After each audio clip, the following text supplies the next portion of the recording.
Namaste viewers, welcome to the Facebook live session.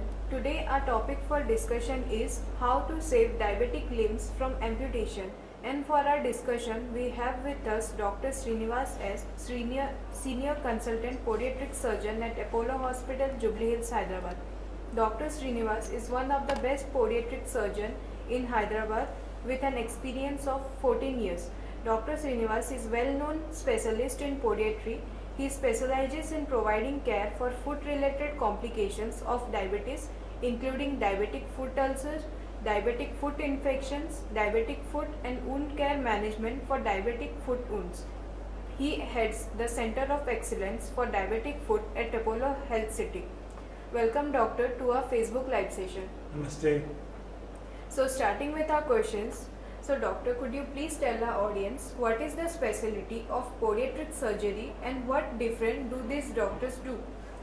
Podiatry is a very new specialty in India. Basically, the term podiatry or podiatric surgery refers to the treatment of diseases which pertain to the foot and ankle. And these diseases could include trauma-related diseases, could include complicated lower extremity or lower leg and foot wounds, and they would also include gangrene and diabetes related complications. What difference does a specialty? We are one of the newer specialties among the surgical specialties, particularly in India. And what we do is we try to use advanced modalities. We try to get these wounds healed. We primarily aim at reducing the lower extremity amputation secondary to infection burden or secondary to gangrene. So that's what we think. The other difference when compared to other specialists or traditional training, what we think apart is biomechanics. Biomechanics basically is the study of how the patient walks, the gait. So all of us would know what a gait means, G-A-I-T, and a gait would normally refer to the way we walk, the way we lift our heels, the way we support our leg and support our body weight while we walk, while we run. This is called biomechanics. So definitely most diabetics have a neuropathic problem or loss of sensation. The way they walk changes, and then we try to study the way they walk. What differently or how differently do they walk, and whereby that is primarily, once you correct the mechanics of their walking or look into the biomechanical aspect, we try to get the healing solutions faster. So what are the precautions or care a diabetic person should follow on a daily basis? So all need to do a few things on a daily basis to take care of their feet for a lifetime, and these tips are basically to inspect their feet daily. They need to inspect their feet daily. They need to see if there are any new cuts, bruises, abrasions, or any color changes in the skin of the lower extremity leg or the foot, whether there's any redness, whether there are any new wounds that could have happened without their notice. So you need to inspect your feet daily. Two, as part of the neuropathic process, the skin of the feet tends to become very, very dry. So one needs to moisturize the feet very regularly. Particularly, the best time to do that is immediately after taking bath. 3, they should keep the areas between their toes as dry as possible. 4, they should try to buy shoes which are prescribed or which are standard mentioned shoes for diabetics, which always include a heel counter or something to protect the heel. Then the front of the shoe should have a very wide toe box. They should try and buy the new shoes they should try and buy towards the evening hours and not towards the morning hours. The reason why we say that is our foot would swell up during the daytime and attain its maximum size by evening. So to accommodate that extra swelling of the feet that normally happens in all of us, the best time to buy shoe would be towards the late evening hours, 5 o'clock or 6 o'clock in the evening, rather than buy them in the morning. As soon as you notice any abnormal size or shape or swelling, any cuts or bruises, any color changes, I think that should warrant you to immediately seek advice, particularly if you have the approach to foot clinic. That is the best. If you cannot, at least your primary care physician need to be attended to as soon as you see these changes. So these are the tips and tricks that one needs to follow when you have diabetes to take care of the feet. So why do diabetics get foot ulcers or foot gangrene? So usually what happens is these diabetics, as I told a little earlier, these diabetics generally have what is called weakness of the nerves, wherein they have symptoms like burning, tingling, numbness to start with, which can be absolutely troublesome. Even the touch of the clothes can be painful sometimes.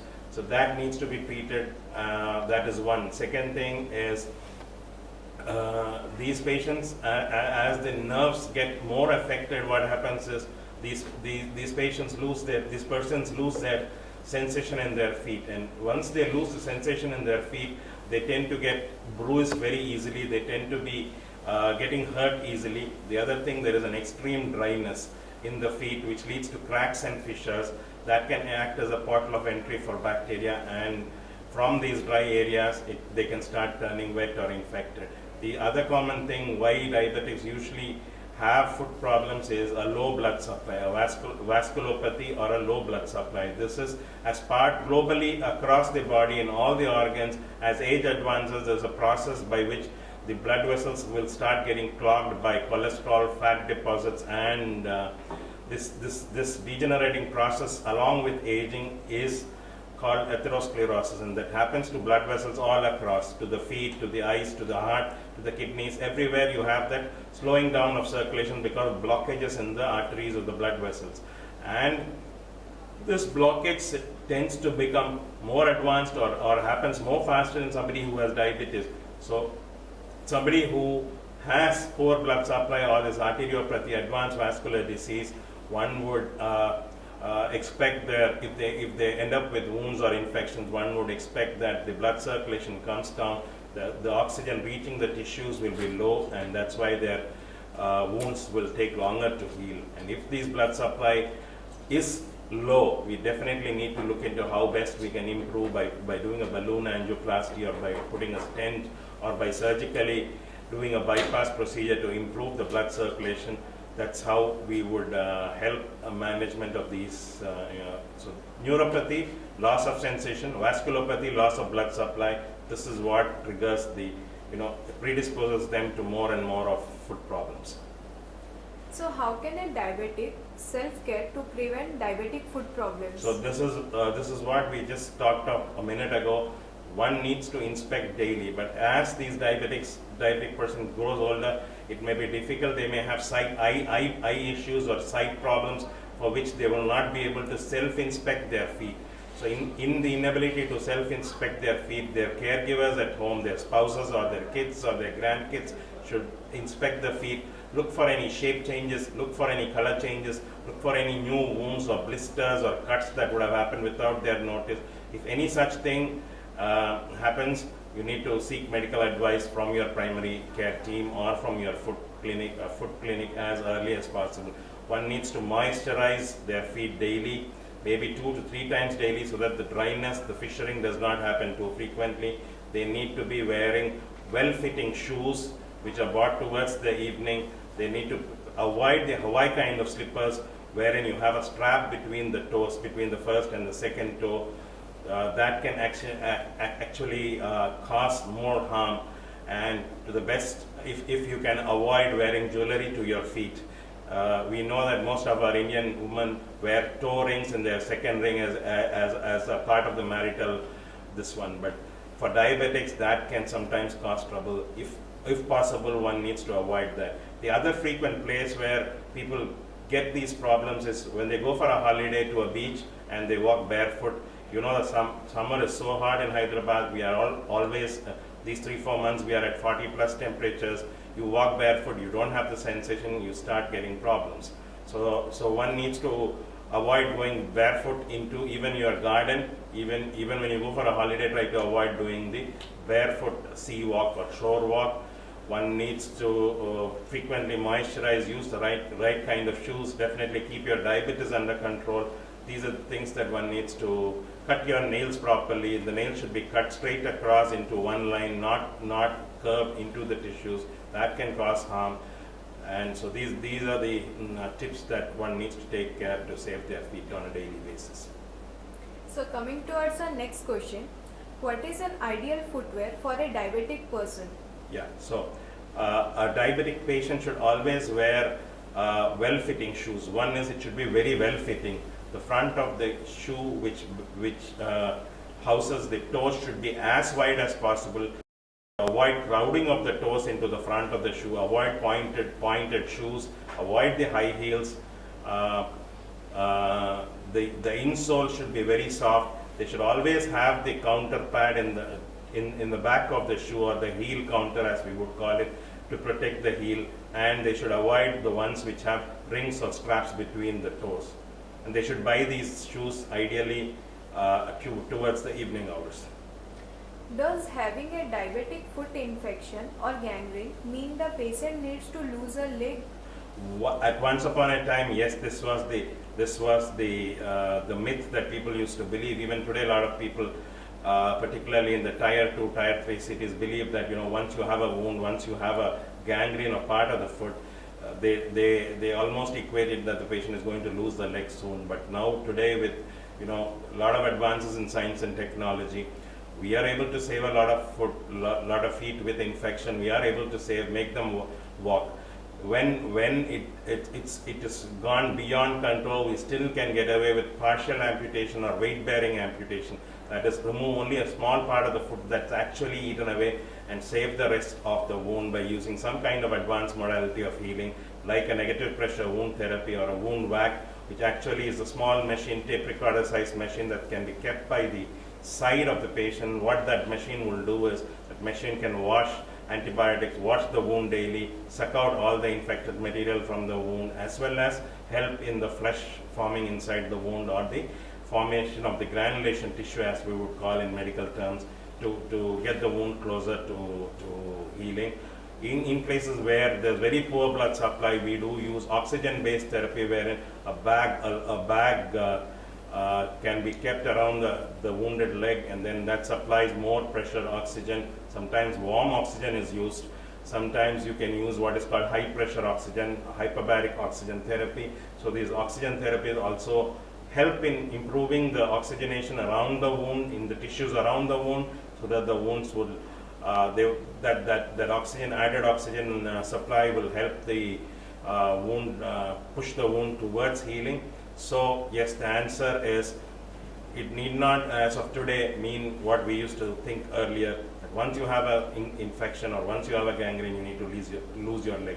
In fact, out of 100 patients who have a significant problem, a significant diabetic foot problem, we are able to salvage more than 85 or 90% of them. Maybe 10 or less than 10-12% of diabetic patients reaching the hospital need to lose their leg as of today.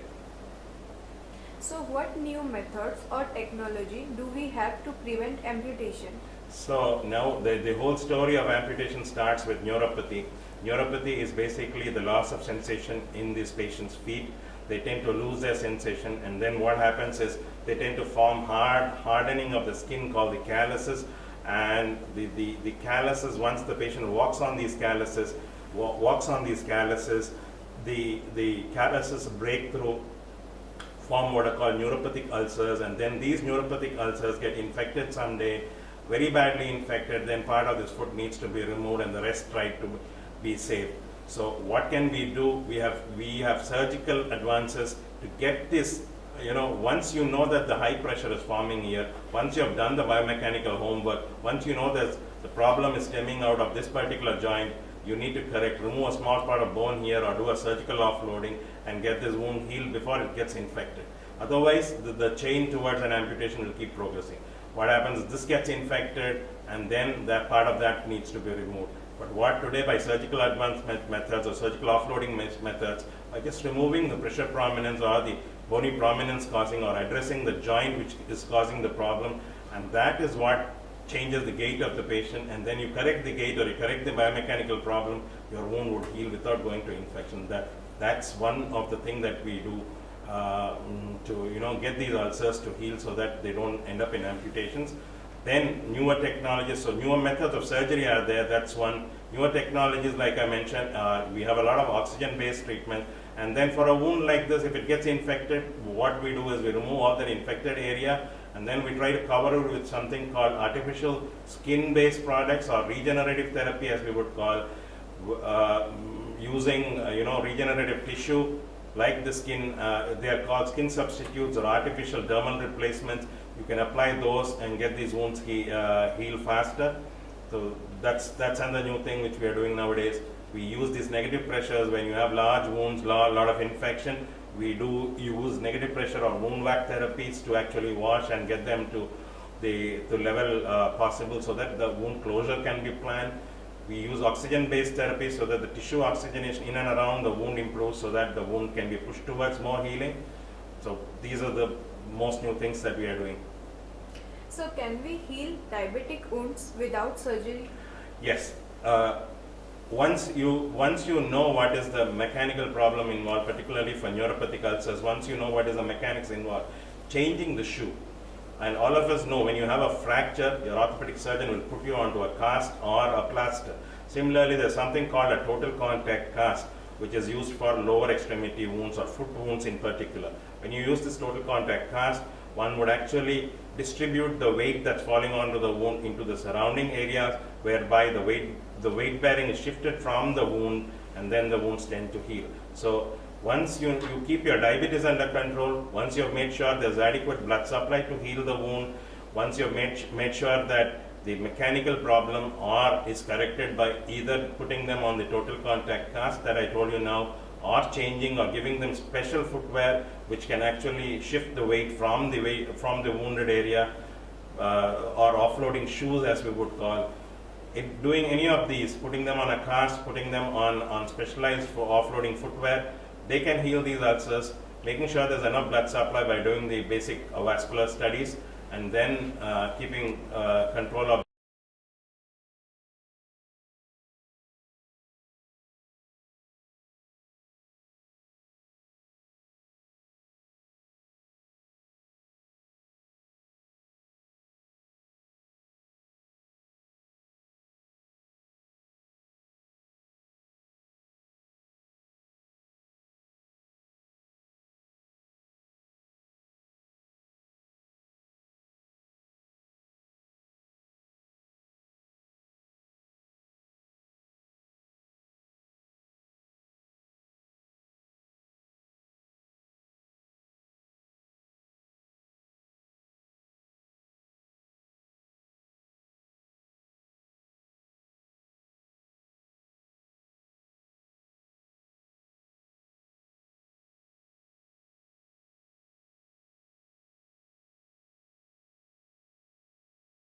if the sensations are lost.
Clinically evident. So before the symptoms arise, 14 months or 15 months prior to the symptoms, you can pick up neuropathy. So we have these gadgets for testing neuropathy, and then that's how we can pick up.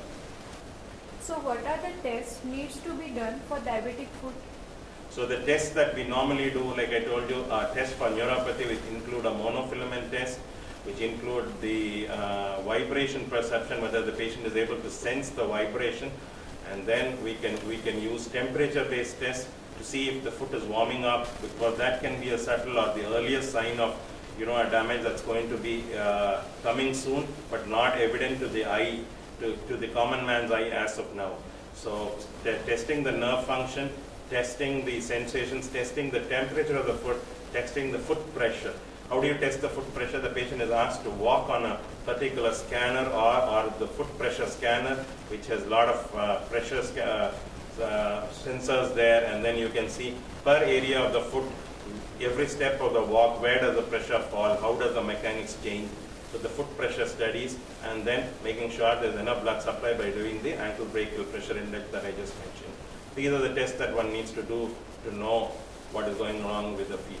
And then when you feel that the ulcer, there's a long-standing foot wound which is not healing, you may need to increase your testing to know further details, like take an X-ray to see if the bone underlying is involved, to see if there is a structural deformity in the foot, which becomes evident on the X-ray or the CT scan of the foot.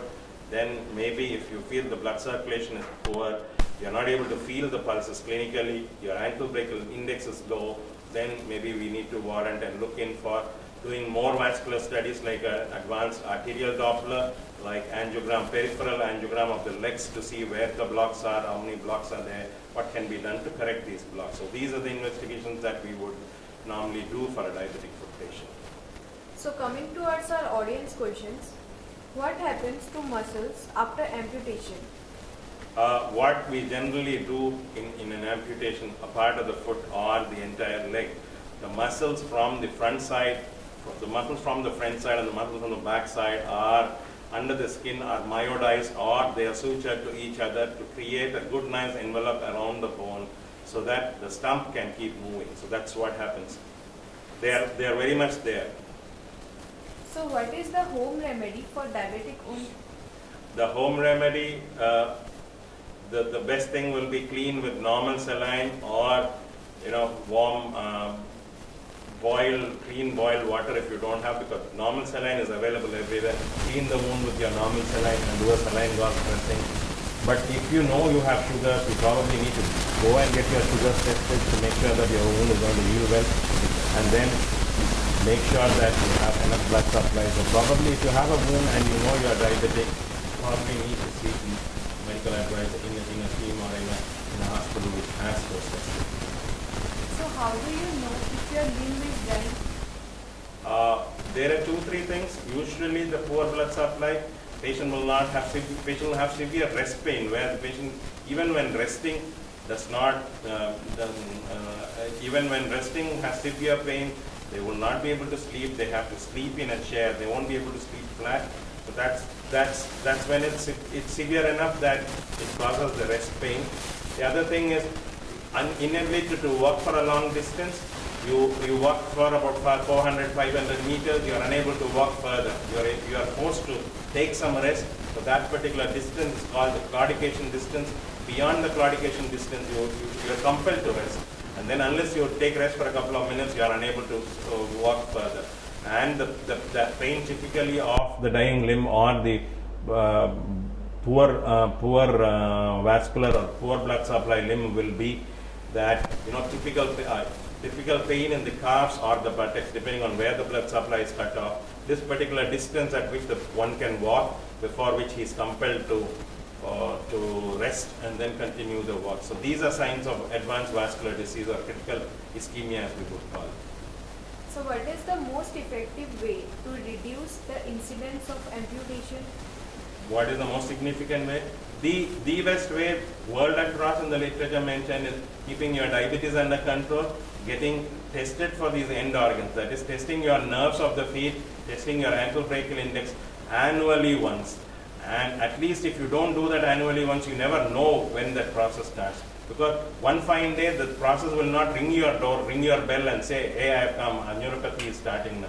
So it probably, unless you keep that as a routine part of your annual check for your diabetes, the retinopathy, the nephropathy, the neuropathy, or these are the complications, that is the diabetic kidney problem, the diabetic eye problem, the diabetic neuropathy or the diabetic foot problem starts with these, and these just happen in the course of diabetes, usually when one crosses 8 years or 10 years of diabetes. So as part of your annual examination, make sure you get your feet tested, make sure you get your feet tested, examined by your diabetes treating doctor, or if they have a foot specialist in your team. So what are the side effects of amputation? Usually they say the side effects of amputation, many elderly diabetics with an amputation of a leg may become bedridden or may become sedentary in lifestyle. Many of them will not be able to cope up with using a new artificial leg. The other thing is many of these patients do have significant heart problem too, which can actually reduce the pumping, which has reduced pumping or previous heart attacks. So these patients who have history of cardiac illnesses, they tend to be the ones who will not be able to do well post amputation. But otherwise, in most instances, if the amputation is done in the right surgical way, in the right indication, most of the amputations heal. They do not have side effects as such. In a very few instances, we do have problems with the amputation stump healing, wherein wherever you have done the amputation, at the level of the amputation, a new wound or infection would develop, necessitating further care for that, which can sometimes heal by the new methods that will use there, or sometimes warrant a higher level amputation. One level higher we might need to go if the infective component or the blood supply ischemic component is not corrected at the time of amputation. So what percentage of diabetics lose limbs? About 25% of diabetics will have a foot problem in their lifetime. And among these 25% of patients or diabetics who have a foot problem, 25% of them lose their legs. So majority of them, 75-80% of them, can walk away from losing their leg, provided they take the right kind of care. They make sure they assess themselves at the right place at the right time. Does losing a limb shorten a person's life? Well, if you ask me, frankly, the answer to the question is yes. Medical literature says that once a diabetic reaches a stage of losing a leg or a major amputation, whether it is a below knee amputation or an above knee amputation, people generally say that if 100 of them undergo a major amputation, 50 of them would not live beyond 5 years or 7 years post the first amputation. Why? The reason, the question, the answer to why does that happen is that somebody who has a foot ulcer which has gone too bad to lose the leg means they have significant disease in the body, significant comorbidity in the body in terms of either a cardiac disease or a stroke or a cerebrovascular disease.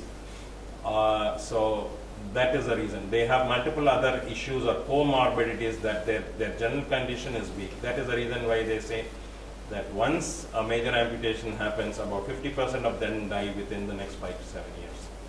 So coming towards our last question, doctor, please tell our audience about the facilities provided at Apollo Hospitals, Jubilee Hills. So the podiatric service at Apollo, we have started about 11 years back. We started with being part of the Apollo Sugar Clinics, and the sugar clinic at our health city is called the Hub, which is the Advanced Diabetes Management Center, or the ADMC. So what we do is, the minute a new diabetic walks into the clinic, we try to look for the end organ damage. We like to look for the the retina test. We look at evaluating the basics on the heart, the basics on whether nephropathy or the kidney has started, the basics on the foot, which includes the nerve testing or the neuropathy testing and the blood circulation testing. From there, we try to categorize these patients as low risk, high risk. I will now narrow down to talking about just the foot patients or the podiatric patients. For the ones who have ulcers, for the ones who have pre-ulcers or areas of high pressures in their feet, we do the pressure scan, we change their shoes. Sometimes if they have ulcers, we do give them the total contact cast, and then we check for a trial of 2.5 to 3 months, which is usually 10 to 12 weeks. Once those 10 to 12 weeks and the wounds heal, we narrow down them to regular kind of weight bearing shoes.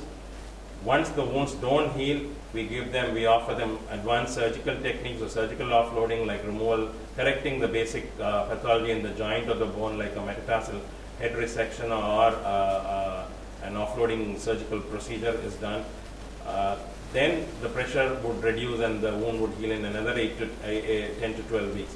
So in patients who come with an infection, we involve the infectious disease team, take their guidance on antibiotics. Normally we use the antibiotics for 2 to 4 weeks. 2 weeks in skin and soft tissue infections, and bone infections may go up to 3 months. The antibiotic use, we tend to use advanced wound modalities like using the negative pressure therapy or the hyperbaric oxygen or the local oxygen therapies in cases which have presented with an active infection. We treat the infection surgically, take the ID infectious team help for the antibiotics, and then we try to use these advanced wound healing modalities, and then we try to see if amputations can be prevented. So dear viewers, we have come to the end of our session and hope we have covered all aspects. If you still have more doubts, you can book an appointment with Dr. Srinivas S and clarify your doubts. Thank you, doctor, for educating our audience in today's session. So thank you for joining us. Stay tuned for more such educative live sessions. Namaste.